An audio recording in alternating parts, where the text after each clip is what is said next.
Border towns are running out of space and resources as the U.S. experiences a record high number of asylum seekers. This influx comes as a potential government shutdown looms over disagreements on federal funding. Several officials are now warning this shutdown, if it occurs, could significantly hinder efforts to improve conditions for Border Patrol agents, overwhelmed towns, and the migrants themselves. Texas Democratic Congressman Henry Cuellar joins us now from his office on Capitol Hill. Congressman, good to see you. In what can only be described as a rhetorical shift, House Speaker Kevin McCarthy said this morning to our Nicole Killian that it's President Biden who needs to resolve the looming government shutdown scenario by changing border policy. Your reaction? Look, we can talk about how we address the border, but the first immediate things that we need to do right now, the most immediate thing is to do a CR so we don't have a government shutdown. He's got to own it. He's the Speaker of the House. He can shift blame over, but we can solve this quickly if he would just go outside his Republican caucus and talk to Democrats. If the Speaker were to reach out to House Democrats like you, what would you want in return? Well, first, let's just have a little bit of time. I sit on the appropriations. I'm the ranking member for Homeland Appropriations. To do 12 appropriations with the Senate, you got to have a little bit of time. You can't do it in 2 weeks, 30 days. You got to have time to conference and sit down. So I would just say give ourselves a little bit of time, and then we can debate about border security. Because, again, look, I'm one of those that I just left the border to come over here. I know exactly what's happening there. But again, the immediate thing that we need to address is the shutdown of the government. And for our audience, a CR means continuing resolution. That is essentially a stopgap spending bill that keeps everything operating, typically, if history is any guide, on last year's budget numbers. But it keeps the government opening. It gives space for everyone to do, as you suggested, work things out in terms of the individual appropriations bills. But as you know, Congressman Cuellar, the Speaker hasn't done that yet because he can't find the votes. And he fears if he does find the votes with Republicans and some Democrats, he might lose his speakership over that. Any advice to the Speaker in this precarious spot? Look, if you have a Band-Aid, either you pull it out slowly or do it quickly. I mean, he's got to know whether he's got the votes to stay as Speaker. I mean, I want to work with Speaker McCarthy, but he can't go outside his circle because he fears that somebody's going to file a motion to vacate. If he's able to work with us, some of us will be able to table the motion to vacate so we can keep the process moving.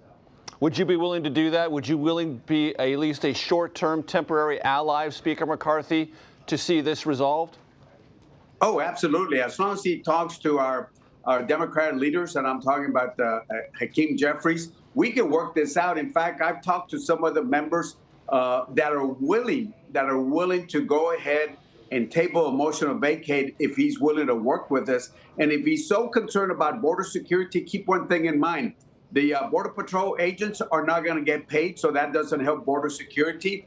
And there are some authorities, some laws that have to be extended. For example, counter drones, that the drug cartels use, that will go away on September 30th. So it's to the interest of border security to make sure that we continue the government running. I want to drill down on that ever so briefly, Congressman, because you told Time Magazine if there is a shutdown of any duration, border control operations will noticeably suffer. You mentioned a couple of items. Any other things you want to make sure our audience understands about the implications of a shutdown? Well, look, I talked to Border Patrol agents when I was coming over here, when I left Laredo. They get paid on every 2 weeks. So they're on a check by check. They're essential. That means they're going to continue working, including the ones involved in commerce, the ones in blue. They will continue. But what about the support staff? What about the other things that have to be going that we have to keep our government running? They'll get paid eventually. But I think with all this pressure that they're facing at the border and get their checks cut, that doesn't help. The authorities, which are changes in the laws or keep the laws going, the drug cartels use drones. We won't be able to do the counter drone programs if we have a shutdown. So border security will be hurt if we shut down the government. Quickly, how would you rate the president's performance on immigration? Improvement. He certainly needs improvement.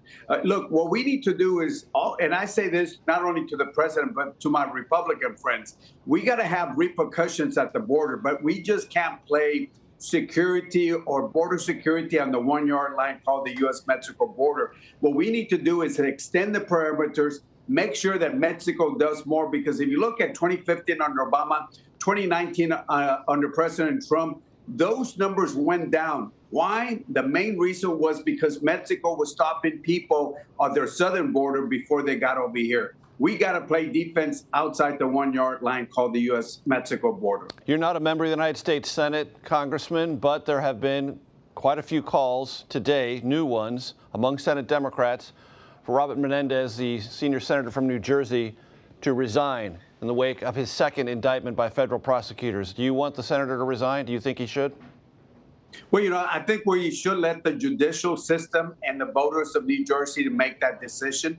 Right now, my focus as a member of the Appropriations Committee is to make sure we don't have a shutdown on September 30th. Would you suggest to other Democratic senators that they hold their fire on this? Do you have any comment for those senators who haven't and who called for him to resign?